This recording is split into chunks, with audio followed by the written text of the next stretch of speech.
So using the approach that we learned in the previous video, let's try to predict this ionic compound.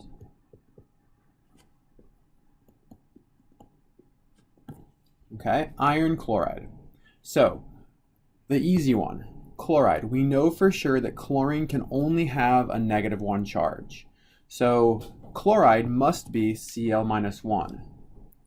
Iron, though, has a common charge of +2 or of +3.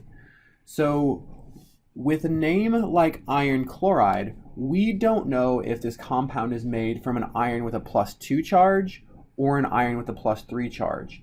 And that matters because if we have an iron +2 interacting with a chloride, the ionic compound is FeCl2.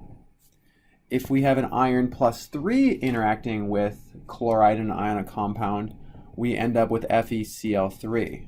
So the name iron chloride does not have enough information to differentiate between these two ionic compounds.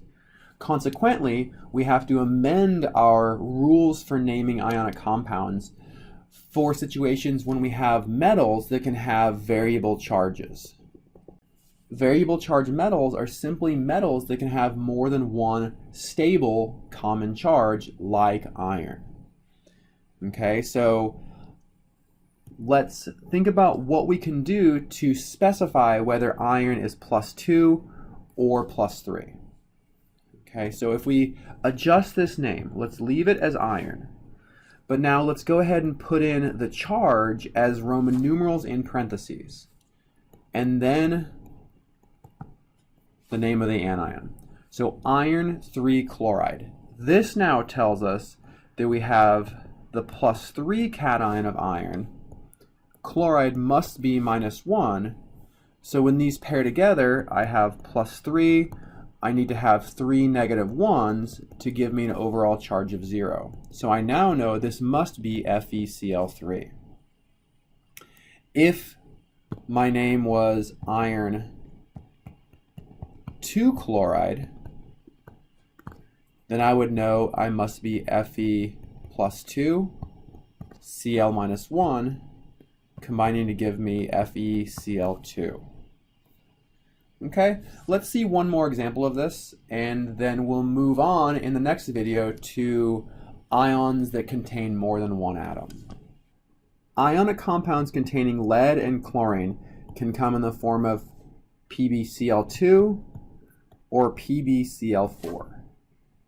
Okay, so saying lead chloride would not sufficiently differentiate between these two. So we would need to specify that this is lead 2 chloride, which would allow us to know that we have a lead +2, meaning we must have 2 chlorines. And this one would be lead 4 chloride. So, right, so we have 4 chlorides, so we have an overall of -4 charge, meaning lead must be +4, so hence the lead 4 chloride.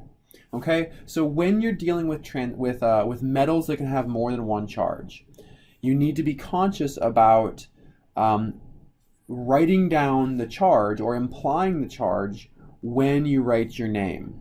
Okay, so 2 examples would be lead and iron. And there are a lot more. Most of the transition metals and most of the lower p block metals can have more than one charge. So you have to be conscious of that.